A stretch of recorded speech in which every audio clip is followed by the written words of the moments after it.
സിനിമയിൽ പോകുന്ന പെൺകുട്ടികൾ മോശമാണെന്നല്ല, സിനിമാ മേഖലയിലുള്ള ഭൂരിഭാഗം പുരുഷന്മാരും മോശമാണ് എന്നുള്ളതാണ്. എത്രയോ മാധ്യമ പ്രവർത്തകർ പീഡന കേസിൽ പുറത്തു വന്നേക്കുന്നു. ഈ മാധ്യമ പ്രവർത്തന രംഗത്ത് നിൽക്കുന്ന പെൺകുട്ടികളെല്ലാം സഹിച്ചും കഷ്ടപ്പെട്ടും കിടന്നു കൊടുത്തിട്ടുവാണെന്ന് ഞാൻ ഇവിടെ നിന്നുകൊണ്ട് വായി തോന്നുന്ന വിളിച്ചു പറഞ്ഞെങ്കിൽ എങ്ങനെ നിങ്ങൾക്ക് ഫീൽ ചെയ്യും? എന്താണ് പറയുന്നത്? സാധാരണ വിളിച്ചു പറയലാ പതിവ്. എടാ, ഇത് ആത്മാഭിമാനമുള്ള ആണുങ്ങൾ ഇതൊക്കെ പറയും. അരിയും തിന്ന് അശാച്ചിനും കടിച്ച് പിന്നെ നായ്ക്ക് ഞാൻ മുറുമുറുപ്പ്. ഞാൻ നശിച്ചു പോയാൽ എന്റെ ഭാര്യയ്ക്കും എന്റെ മക്കൾക്കും ഇല്ലാതായി. നിങ്ങൾക്ക് കണ്ടന്റ് വേറെയും കിട്ടും. എടാ, ഈ കാട്ടിക്കൂട്ടുന്ന കോലാഹലങ്ങളൊക്കെ എന്തിനാന്നാ ചോദിച്ചേ? അതാണോ? എന്നിട്ട് നിങ്ങൾ പറയാം അഖിലേട്ട അഭിപ്രായം എന്താന്ന് ചോദിക്കും.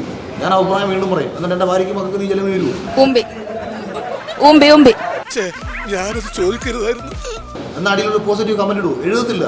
ഒരുത്തരും ഒന്നും ചെയ്തില്ലെന്നേ. നമ്മൾ മാത്രം മര്യാദക്കാരെ ജീവിച്ചാലേ തല്ലുകൊണ്ട് തൂറി മെഴുകത്തേ ഉള്ളൂ. ഈ നമ്മുടെ സമൂഹത്തിന്റെ ഏറ്റവും വലിയ രസം എന്ന് പറഞ്ഞാൽ മാക്സിമം എരികേറ്റി ഒരുത്തനെ നശിപ്പിക്കും. അതിപ്പോ ഓരോ കീഴ്വഴക്കങ്ങളാവുമ്പോ കേരളത്തിന്റെ മുഖ്യമന്ത്രി താങ്കൾ തെമ്മാടി എന്നുള്ള വാക്ക് ഉപയോഗിച്ചുകൊണ്ട് താങ്കൾ സംസാരിച്ചു.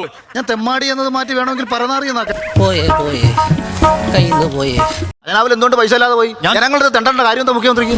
പിന്നെ പോയേ ഈ ലാപ്ടോപ്പുകൾ എന്തടിസ്ഥാനത്തിലാ മുഖ്യമന്ത്രിയുടെ ദുരിതാശ്വാസ നിന്ന് വാങ്ങി? ഇങ്ങനെ വാങ്ങാനുള്ള ഓപ്ഷൻ ആ ഉത്തരവിൽ ഉണ്ടാകില്ലേ? എല്ലാരെല്ലാം പറയും.